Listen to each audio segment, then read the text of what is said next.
നമുക്ക് ആത്മീയ യുദ്ധത്തിൽ ജയിക്കണമെങ്കിൽ വചനം നമ്മുടെ നാവിലും വചനം നമ്മുടെ ഹൃദയത്തിലും വചനം നമ്മുടെ കയ്യിലും ഉണ്ടായിരിക്കണം. വചനം എന്ന വാൾ. ഹല്ലേലൂയ. പിശാച് 3 പ്രാവശ്യം യേശുവിനെ വിവിധ തലത്തിൽ പരീക്ഷിച്ചു. എന്നാൽ 3 പ്രാവശ്യവും യേശു പിശാചിനെ ജയിച്ചത് തൻ്റെ വചനം കൊണ്ടാണ്. ഇന്ന് ജയമില്ലാത്തവരാരെങ്കിലും ഉണ്ടെങ്കിൽ നിങ്ങൾ വചനത്താൽ ജയം പ്രഖ്യാപിക്കണം. ഒരുപക്ഷെ നിരാശയുടെ ചില ചിന്തകൾ നിങ്ങളുടെ ഹൃദയത്തിലേക്ക് വരുമ്പോൾ നിങ്ങൾ പിശാചിൻ്റെ ചിന്തകൾ കേട്ടിട്ട് തളർന്നു പോവുകയല്ല ചെയ്യേണ്ടത്. നിങ്ങൾ ദൈവസന്നിധിയിൽ വചനം പറയണം. എൻ്റെ ദൈവത്താൽ ഞാൻ മതിൽ ചാടി കടക്കും. എൻ്റെ ദൈവമായ യഹോവ എൻ്റെ അന്ധകാരത്തെ പ്രകാശമാക്കും. നിന്നാൽ ഞാൻ പടക്കൊണ്ടു നേരെ പാഞ്ഞു ചെല്ലും. ഇങ്ങനെ പ്രത്യാശയുടെ വചനങ്ങൾ പറഞ്ഞ് നിങ്ങൾ പിശാചിനെ ജയിക്കണം.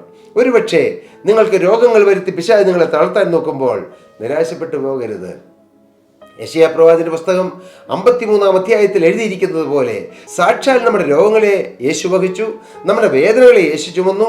യേശുവിൻ്റെ അടിപ്പിണരാൽ നമുക്ക് സൗഖ്യം വന്നുമിരിക്കുന്നുവെന്ന് ആ തിരുവചനം നമ്മുടെ സ്വന്തമാക്കിക്കൊണ്ട് നമ്മൾ പിശാചിനോട് എതിർത്ത് നിൽക്കണം.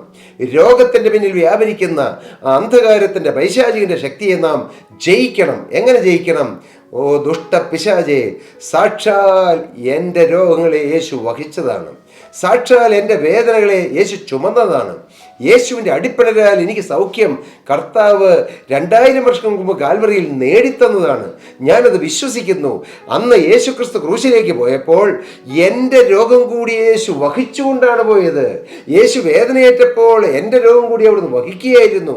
എൻ്റെ വേദന കൂടി അവിടുന്ന് വഹിക്കുകയായിരുന്നു. യേശു ഓരോ അടിയേറ്റപ്പോഴും എൻ്റെ രോഗത്തിന് സൗഖ്യം വരുത്തുകയായിരുന്നു. ഞാനത് വിശ്വസിക്കുന്ന കർത്താവേ, അവിടുത്തെ അടിപ്പിണരാലുള്ള സൗഖ്യം എനിക്ക് തരണമേ. നിങ്ങൾ പ്രാർത്ഥിച്ചാൽ ദുഷ്ട പിശാച് മാറുന്നതും നിങ്ങൾക്ക് രോഗത്തിന്മേൽ ജയം കിട്ടുന്നതും നിങ്ങൾക്ക് സ്വന്തമായി അനുഭവിക്കാൻ പ്രിയരേ.